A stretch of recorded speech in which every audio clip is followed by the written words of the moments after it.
এক একজন সুন্নাতের দোহাই দিয়ে বিয়ে করার লাগি পাগল হয়ে যায়। অত ফরজের দাঁড় দাঁড়ে না, নামাজ তো ফাঁসক তো নাই, এক অক্ত নামাজ পড়ে না।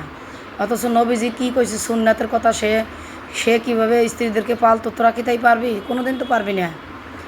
কারণ বর্তমান জামানা হচ্ছে একেবারে ম্যাজিক জাদু, কালা জাদু, কুফরি, এইগুলি আমরা সেই জামানায় বসবাস করি। আর নবীজির জামানায় এইগুলি ছিলই না। প্রত্যেকটা প্রাকৃতিক জিনিস মানুষ খাইতো, ভালোভাবে চলতো, নামাজ রোজা করতো। আর একেবারে কম ছিল কাফের বলতে কাফের। আর এখন হচ্ছে ঘরে ঘরে কাফের। তোরা কীভাবে মানুষ করবি, ঠিক মতন রাখবি বল? আজকে সুন্নাতের কথা কইয়া আজকে বিয়ে করবি, একটা আনবি, দেখবি যে তোর 12টা বাজাই দেবে কালকে।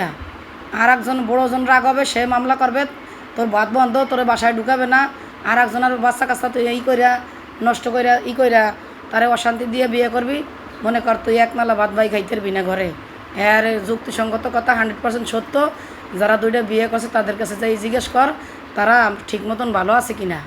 তাদের মাথার চুল ঠিক নাই, তারা প্লেটে ভাত পাইলে সে প্লেটের ভাতটা শেষ হয় না, এর আগে তার জ্বালা যন্ত্রণা শুরু হয়ে যায়।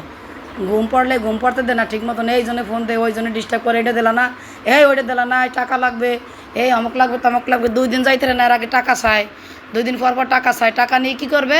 ওই দেখা যায় যে প্রথম স্ত্রী ভালো ফ্যামিলি ছেলে মেয়ে আছে, তার ভিতরে আরেকটা আইনা উড়ায়, সে কী করে? সে শুধু টাকার লেগে আসে, সে শুধু টাকা নেওয়ার জন্যই থাকে। কারণ তার কোনো নেই, ছেলে মেয়ে নাই, তার কিছু নাই। সে মনে করে যে আমার ছেলে মেয়ে থুয়ে আমি বিয়ে করছি, এইখান থেকে আমি যা নিতে পারবো আমার তাই লাভ। এই যারা পরকীয়া করে তারা ভাবে এইগুলি। আর অরিজিনাল যে স্ত্রী, অরিজিনাল সন্তান যার ঘরে, সে মনে করে যে না রে, আমার স্বামীরা যদি বাইচে থাকে, আমার সন্তানের বাবা সে যদি বাইচে থাকে তাতেই হবে। সে কিছু দিক না দিক, কিছু লাগুক না লাগুক, সে ভালো থাকুক। আর যে তারপরে আর একজন আনুস না পরকীয়া করিয়া, ওই জন্য তোর জীবনটা জ্বালাফালা করিয়ে দেবে। খবর লইয়ে দেখ যে মানুষের সংসারে যারা 2 বিয়ে 3 বিয়ে করছে তাদের শান্তি আছে কিনা। একটার দ্বারাও ঠিক মতন থাকতে পারে না তারা। একটার দ্বারা গেলে আরেকটা ডিস্টার্ব করে, আরেকটার দ্বারা গেলে আরেকটা ডিস্টার্ব করে। এমনকি যে ঘুমাইতে যায়, ঘুমাইতে গেলেও অর্ধেক ঘুম হয় না তাগো, আর অর্ধেকের সময় তাগো বাইরে যেতে বাসারটা আরেকজন আর ডিস্টার্বের জ্বালায়। তোরা হলে মরতে চাস। নবীজি কি তাই করতো? নবীজি তো তা করতো না। কিন্তু তোগো নবীজির দোহাই দিয়ে কেন তোরা এই সমস্ত পাপ করতে যাস? নবীজির মতন তো তোরা রাখতে পারবি না। আল্লাহ কোরআনে কি বলছে ভালোভাবে পড়িস। আল্লাহ বলছে 1টা 2টা 3টা 4টা বলছে, ঠিকই বলছে। কিন্তু তোরা যদি না পারো, সমর্থ না হয়, তাহলে তো একটা লইয়েই থাক, নইলে তোরা মরছস। এইগুলি বলছে আল্লাহ। কোরআন কিতাব ভালোমায় পড়িস। আমরা তো ভালোমায় পড়ি, ভালোমায় দেখি, ভালোমায় বিশ্লেষণ করতেছি তোদেরকে।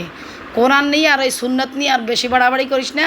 তোরা নিজেরা বল যে আমরা যে লুচ্চামি করবো সেইগুলি করবো, তাই কর যে আমরা লুচ্চামি করবো, আমাকে ওইগুলি ভালো লাগে, সেইগুলি বল মানুষের সামনে, মিডিয়ার সামনে। খালি হেস্তা করিস না।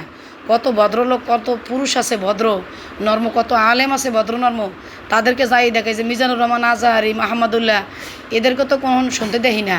এইগুলি তারা মশলা দেয় ঠিকই, ও সুন্দরভাবে দেয় যে হ্যাঁ তোমরা সমর্থ থাকলে এরকম করো, কিন্তু না থাকলে করো না। কিন্তু